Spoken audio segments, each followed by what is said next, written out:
Coming up, you'll hear from the sister of a West Virginia state trooper that died in the line of duty. Dedicated to Eastern and Southern Kentucky, this is WYMT Mountain News at 11. Good evening, I'm Steve Hensley. We are learning more about a fallen hero tonight. West Virginia State Police Sergeant Corey Maynard was shot and killed in the line of duty Friday. Maynard was born and spent time growing up in Pike County. Tonight, his family is talking about the loss of their beloved brother, father, husband, son, and friend, who served his community until the very last breath. Kim Rafferty has more from Three Guys Pizza in Williamson, one of Sergeant Maynard's favorite places. Being a state trooper, watching out for people and helping everyone he could, and he's also going to be remembered as a brother and a son and a father and a husband. Down these streets and in these walls, memories of Corey run through his sister Patricia Bennett's mind. This was the last place she saw him. And 2 weeks ago, we were here at Three Guys. I took him and his two kids out to lunch. And I talked to him probably 3 times a day. He was known for how he treated people. If you were the mayor, or if you were the little old man that couldn't buy beer at Dano's Fanos, he would treat you with the same respect. And laughs were not far behind when you saw him. He made you laugh even if you didn't want to.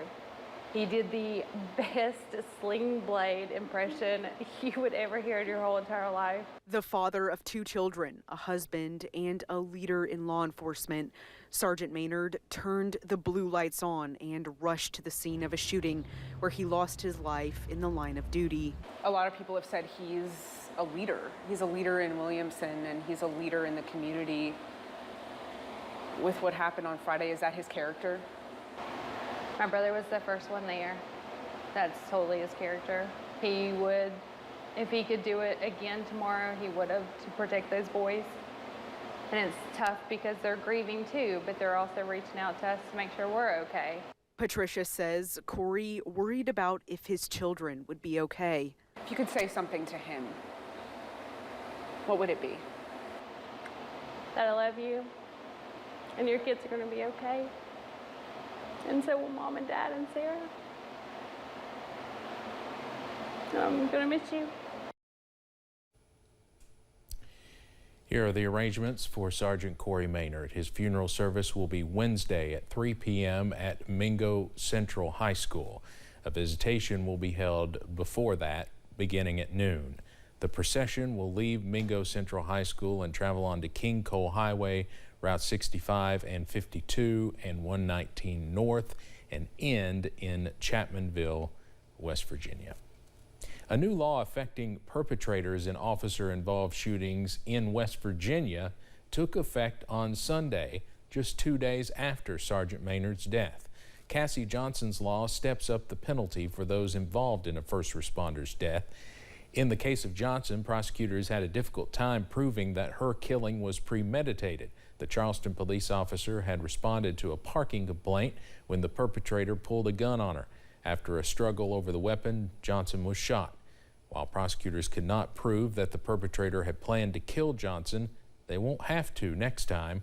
A sponsor of the bill says Cassies Law only requires prosecutors to prove that the person knowingly, willfully, and forcibly obstructed any first responder acting in their official capacity and caused their death.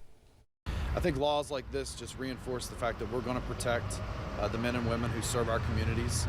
They're on the front lines every day, and I think it should be an inhibitor to those that want to think about doing something like this in the future. It's important to point out that the bill not only applies to police officers, but all first responders in West Virginia. Kentucky State Police are investigating an overnight shooting involving Harlan City Police. KSP troopers were called in early Monday morning to begin the investigation. Public Affairs Officer Shane Jacobs says once troopers arrived, they were able to learn what led to the initial 911 call. Once the detectives with state police arrived on the scene, it was determined that a domestic violence incident had occurred. An altercation had taken place when the officers arrived at the scene. Trooper Jacobs says officers were then confronted by the suspect, whose name has not been released, leading them to open fire. He said it is a reminder why police should have their weapons ready when serving any call. Well, a cool night in the mountains tonight. We continue to see those temperatures fall through the 60s and eventually to the 50s as we head a little bit later on tonight. And you know it's June in the mountains when you see this picture. Yes, the bugs are already congregating around their favorite thing in the world, a light post across the street from the station. Low to mid 60s out there right now. We made it up into the low to mid 80s today. 86 London, Harlan, mid 80s out into Somerset and Williamsburg. How about 87 in Monticello today, joining their peers in Lexington and Louisville. We're down into the low to mid 60s out there tonight. A few 70s continue out near Lake Cumberland. We'll continue to see dry weather through tonight. Headed out in the morning for that running forecast. Looking pretty good as we go throughout the day. A few more clouds start to move on in as we head into the afternoon, though. Your frosted weather wheats as you pour that bowl of cereal in the morning, looking pretty nice. Clouds, though, on the increase through the day as we get into the 60s during the morning commute. Details, Steve, on when we see a return to some showers in a few minutes. All right, Evan, thank you. A partial roof collapse in Pikeville left the main post office branch closed until further notice. The roof on one section of the Pikeville Commons apartments collapsed, bringing first responders to the Commons area Saturday. Firefighters say no one was injured and the damage was limited to one section of the building. As far as our interaction with it, we did a quick assessment, cordoned off the area and made sure it was secured just to keep everybody safe. The impacted section of the building remains closed while repairs are underway, but the rest of the Commons area is still operating as usual. The FAA says it will take days to gather and sort highly fragmented wreckage in a mountainous area of Virginia after a small plane crash on Sunday killed 3 passengers and the pilot.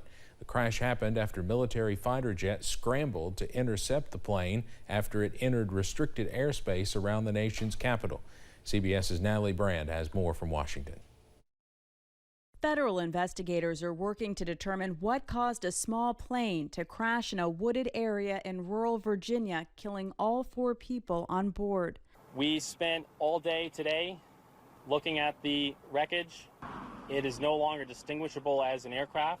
The plane took off in Tennessee Sunday afternoon, flying to Long Island, New York at 34,000 feet. For some reason, it made a U-turn towards D.C., breaching restricted airspace. That prompted 6 F-16 fighter jets to scramble. It's an organized, operational way of policing airspace, particularly sensitive airspace over the United States in the wake of 9/11. Officials say air traffic controllers and other federal authorities made repeated attempts to establish contact. National Guard fighter on guard. If you hear this transmission, contact us on 121.5. CBS News has learned one of the F-16 pilots saw the Cessna pilot slumped over and unresponsive. Basically, everything is on the table until we slowly and methodically remove different components and elements that'll be relevant. During the incident, the fighter jet's supersonic speed caused a sonic boom that startled residents in D.C., Northern Virginia, and Southern Maryland. CBS News has learned the victims killed in the crash include 49-year-old Adina Azarian, her 2-year-old daughter, their nanny, and the pilot. Natalie Brand, CBS News, Washington. The NTSB is just beginning its investigation. Officials say it could take up to 2 years to issue a final report on what happened and why. Despite Kentucky recording its lowest unemployment rate in April ever, some industries are having trouble hiring. KY Stats released their projected total job openings for the 2020 to 2030 time period. It turns out the retail industry has the second most openings in the state. Employers like Steve McLean say they are having a hard time filling those jobs. He says the industry is still working to catch up after COVID-19. Work from home options have grown a lot in the last few years. So if you're someone with young children, you know, the work from home option is something that may be more attractive. McLean says retailers increase pay to attract more employees. However, the rise in rent and other costs are making it difficult to keep up. In the decades to come, experts say the world will be transformed by the effects of climate change, which will be mitigated depending on how society responds. That response means taking actions today to be effective. In Appalachia, the region's economy and residents will be shaped by a variety of climate-driven patterns that are already emerging. Invest Appalachia Director Balin Campbell says these patterns should encourage community development efforts. Key economic sectors that Invest Appalachia is focused on building can really help communities adapt to the impacts of climate change, to mitigate ongoing impacts, and increase our overall regional resilience, right? I mean, during the floods, we saw that we're about as resilient as any place can ever be because we all take care of each other. Campbell says community support strategies are key for revitalizations and protection of community centers, especially historic downtowns. The summer months bring more traumatic accidents, which can often require more blood transfusions. Those with the Kentucky Blood Center say that's why it's more important than ever for people to donate. Kentucky Blood Center Media and Branding Director Eric Lindsay says the summer months can be difficult to get donors since people are traveling and schools where they host blood drives are closed. It doesn't matter if we had a pandemic going on. That need for blood has never gone away, and the only way we can supply our 70-plus hospitals, the only way we can save lives is to continue to get in here, to continue to donate blood. We know people are busy, we know there's other things going on, but it doesn't take very long to do and has such a wide-ranging positive impact on folks. The Kentucky Blood Center is working to improve the amount of donors they have through more mobile blood drives and fun incentives. If you're in the Big Sandy area, you can receive free Kings Island tickets by donating blood at the Pikeville Donor Center tomorrow. And also tomorrow, WYMT is hosting our own Save Our Summer Blood Drive. The KBC Bloodmobile will be parked here outside the station in Hazard from 3 tomorrow afternoon until 6:30 in the evening. All donors here will receive a KBC t-shirt while supplies last. Eastern Kentucky attorney Ned Pillarsdorf is being honored by the American Bar Association. Pillarsdorf was awarded the Pro Bono Publico Award. It's for his efforts to help victims of disgraced attorney Eric C. Kahn. Pillarsdorf offered his legal services free of charge to help thousands of those victims get benefits back. The ABA says Pillarsdorf represented Kahn's former clients in more than 2,000 hearings and more than 250 federal district court cases. Coming up on Mountain News at 11, kids in one county have a new place to cool off this summer. Plus, we continue to watch a few showers work our way for the midweek. Details on that after this. Keep going. Keep working. Keep climbing.